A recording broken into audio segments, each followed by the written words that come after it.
아침엔 세계 시간입니다. 전 세계가 코로나19 3차 대유행에 직면하고 있습니다. 모두가 힘든 연말을 보내고 있습니다. 지금까지의 누적 사망자 수는 170만 명을 넘어섰습니다. 특히 조국을 떠날 수밖에 없었던 난민들의 상황은 갈수록 악화되고 있습니다. 전쟁이나 분쟁, 정치, 경제적인 상황, 그리고 가난과 자연재해 등으로 어쩔 수 없이 삶의 터전을 떠나 타지를 떠돌고 있는 난민들. 코로나19 대유행 속에 더욱 취약할 수밖에 없습니다. 다닥다닥 붙어있는 난민 캠프에서 사회적 거리 두기를 하는 것은 현실적으로 불가능합니다. 손을 씻거나 마실 물조차 구하기 힘든 경우도 많습니다. 의료 지원이 부족해 진단검사를 받는 것 역시 쉽지 않습니다. 난민들은 자신들에게 백신 접종의 기회마저 주어지지 않을까 봐 두렵다고 말하고 있습니다. 시리아 난민의 말 직접 들어보시겠습니다.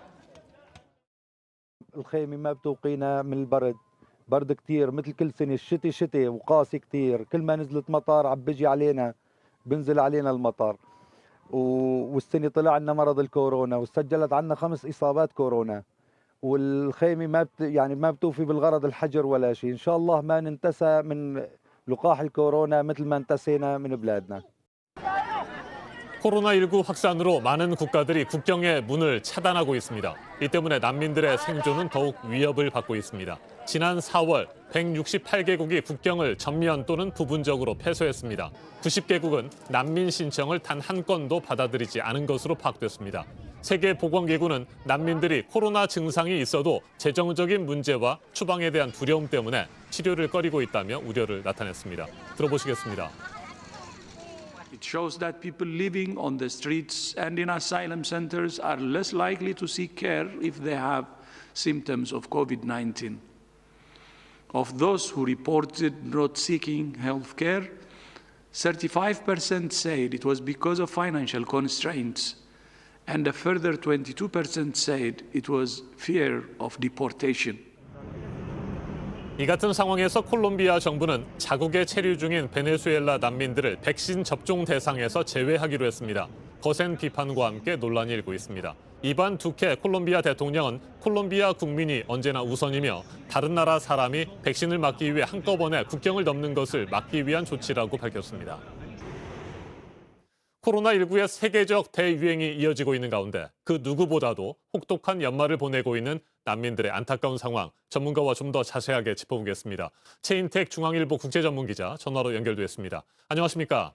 네, 안녕하십니까? 네, 난민들은 전염병에 특히 취약한 환경에서 생활하고 있습니다. 코로나19 위기 상황에서 더욱 힘든 하루하루를 보내고 있을 텐데 현재 어느 정도나 심각한 상황일까요?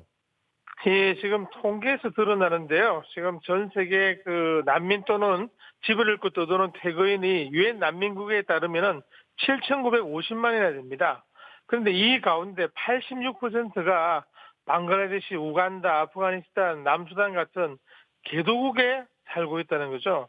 여기에서 지금 그 난민 캠프라든지 아니면은 이제 다른 그 임시 거주지에서 살고 있기 때문에 전체적으로 보호받기가 힘든 상황이고요. 국제기구가 아무리 노력은 하고 있지만 기본적인 식량과 뭐 임시 거주지 정도 공급을 하지 방역을 위해 필요한 그 기본적인 마스크, 뭐 개인 보호장구 이런 게 그 근본적으로 그 굉장히 빈약할 수밖에 없죠. 특히 이제 아까 지적했지만 손 씻을 물 그리고 소독용 알코올 이런 거는 지금 뭐 대부분의 난민촌에서 부족한 상황입니다. 거리두기나 PCR 검사, 심지어 백신은 이제 엄두를 내기 힘든 상황이죠. 이러한 이제 경제적 상황이 가장 힘들다고 하겠습니다.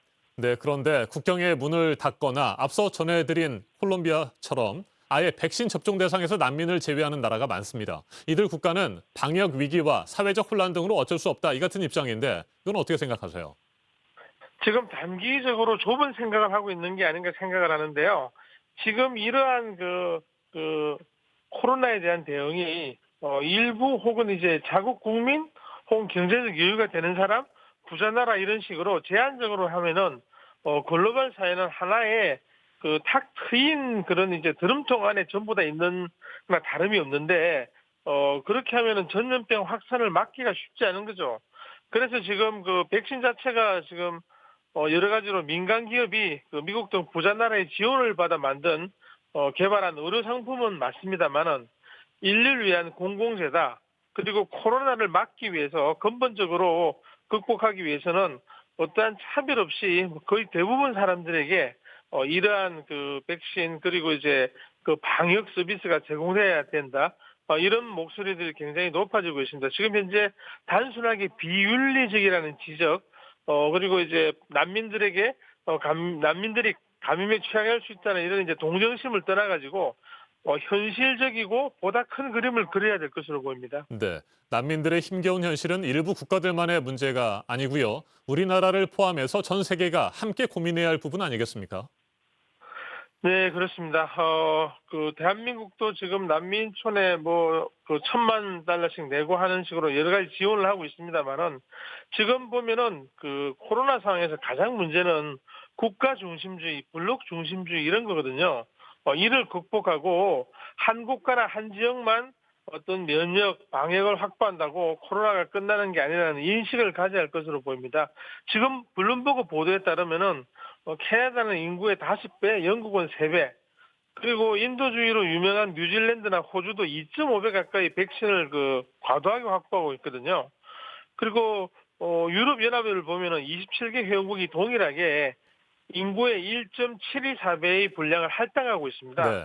이런 거를 서로 이제 참조를 해서 전 세계 인구가 골고루 가질 수 있게 좀 과도하게 확보한 나라는 어떤 기부를 하든지 아니면 공평하게 전 인류가 쓸 수 있는 어떤 장치를 만들든지 그런 국제적인 노력이 필요하다고 하겠습니다.